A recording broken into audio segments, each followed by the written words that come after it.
আসলে এবার বোঝা গেল যে দেবদাও কেন এই সিনেমাটি নিয়ে ততটা সিরিয়াস নন।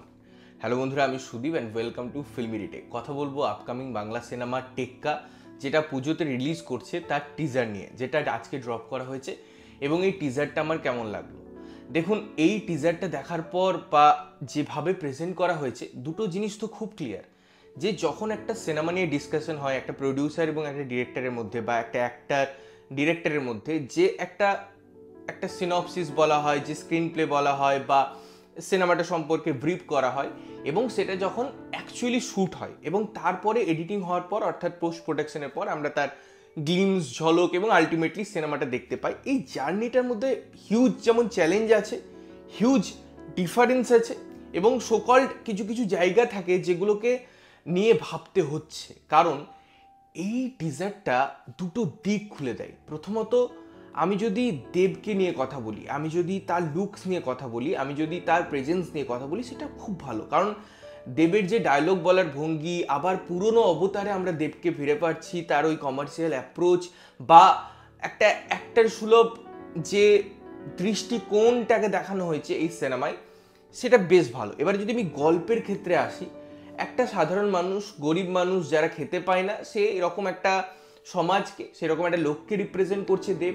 এবং হয়তো কোনো একটা বক্তব্য থাকবে সমাজের কাছে বা সরকারের কাছে, যার জন্য একটা প্রভাবশালী কারো হয়তো মেয়েকে সে কিডন্যাপ করছে, ওই জন্য এই গুটিগুলোকে টেক্কা বলা হয়েছে, বা এই সিচুয়েশনটার নাম টেক্কা দেওয়া হয়েছে, বিভিন্ন কার্ডস রাখা হয়েছে। সেখানে আমরা কিন্তু পলিটিক্যাল পার্সনকেও দেখতে পাচ্ছি একটা জায়গায়, কখনো আমরা টোটা রয় চৌধুরীকেও দেখতে পাচ্ছি, আরিয়ানকে দেখতে পাচ্ছি, স্বস্তিকাকে দেখতে পাচ্ছি, রুক্মিণীকে দেখতে পাচ্ছি। সুতরাং এই টিজারটার মধ্যে প্রত্যেকের ঝলক দেওয়া হয়েছে, প্রত্যেকটা কার্ডসকে আমাদের সামনে আনা হয়েছে এবং মোটিভটা ক্লিয়ার করে দেওয়া হয়েছে। এতটুকু অবধি ঠিক ছিল। বাট যখনই এখানে ডাইরেক্টরের নাম চলে আসছে সৃজিত মুখার্জি, আপনারা সব কিছু ভুলে যান। এই টিজারটা দেখে বলুন, এটা কি সৃজিত সুলভ ট্রেলার, বা এই গল্পটা কি একটা পোটেন্সিয়াল গল্প?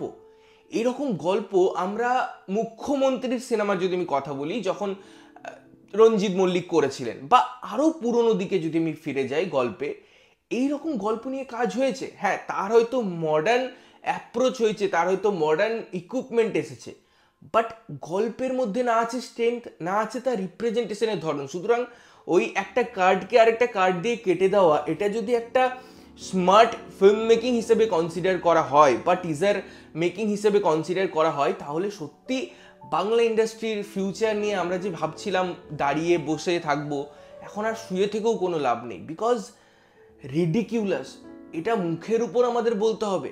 যারা সুগার কোটিং করে কথাবার্তা বলে এবং এই ধরনের সিনেমার টিজার দেখে বলে ছিটকে গেছি, পেট চাপড়ায়, লোকজনদের সামনে তুলে ধরে, লোকজনদের ক্যাটার করে, ফ্যান ক্যাটার করে, তারা হচ্ছে সিনেমা ধ্বংসের জন্য দায়ী। মুখের উপর এটা বলতে হবে স্ট্রেট কাট যে এই টিজারটা ভালো হয়নি, এই সিনেমাটা কেমন হবে সেটা তো আমরা সিনেমাটা দেখে বলবো আলটিমেটলি। বাট এই যে মেটেরিয়ালগুলো আসছে, তার আমি পোস্টার আলাদা করে রিভিউ করতে পারছিলাম না, বিকজ আমার কাছে কিছু অফার করছিল না পোস্টারটা।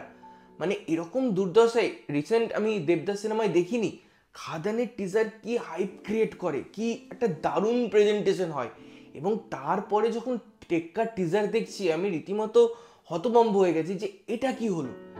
এত বাজে কালার টোনের মধ্যে সেই ডেপথ নেই, খুব অ্যামিউচুরিস কাজ মনে হচ্ছে। কোনো নুব ডিরেক্টর বা হয়তো খুব ছোট মাপের যারা বড় পরিসরে কাজ করার সুযোগ পায়নি, এরকম অনেক ডিরেক্টরকে নিয়ে তো দেবদাস সুযোগ দেন, তাদের সাথে কাজ করেছেন। আপনারা দেখবেন তাদের কাজের যে নিদর্শন বা তাদের কাজের যে টিজারগুলো হয়েছে এর থেকে ভালো। এবং সৃজিতের সিনেমা নিয়ে আমরা যাই কথা বলি, আমরা দেখেছি তার টিজার ট্রেলারগুলো অন্তত ভালো থাকে, সেগুলোতে গিমিক হোক আর যাই হোক, একটা একটা ভালো কিছু অফার করে। বাট এটা একদম বেসিক ট্রেলার, মানে টিজার হয়েছে, মানে সত্যি ডিসঅ্যাপয়েন্টেড।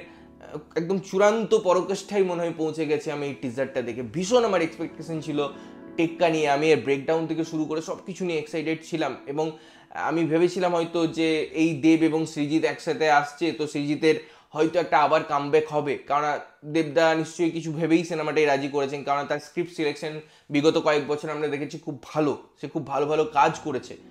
যাই হোক, এখনই এটা মনে হয় খুব আর্লি স্টেজে কথা বলা হয়ে যাবে সিনেমাটা নিয়ে, এবং তাই সিনেমাটা নিয়ে কোনো বক্তব্য করছি না, কারণ সেটা ট্রেলার, আলটিমেটলি সিনেমাটা দেখা বাকি পুজোতে, সেটা নিয়ে দেখে আলোচনা করবই। বাট টিজার হিসেবে কিন্তু আমার এটা একদম ভালো লাগেনি। এই ছিল আমার অনেস্ট ওপিনিয়ন টুয়ার্ডস টেক্কা টিজার তোমাদের কেমন লেগেছে অবশ্যই কমেন্ট করে জানিও। ততক্ষণের জন্য ভালো থাকবে, সুস্থ থাকবে এবং সবসময় ভালো জিনিস দেখবে। চ্যানেলটা যদি প্রথমবার দেখছো লাইক কমেন্ট শেয়ার করতে হবে, সাবস্ক্রাইব করতে হবে যাতে প্রত্যেক নোটিফিকেশন তোমাদের কাছে পৌঁছায়। দেখা হচ্ছে অন্য কোনো ভিডিওতে, ততক্ষণের জন্য টাটা।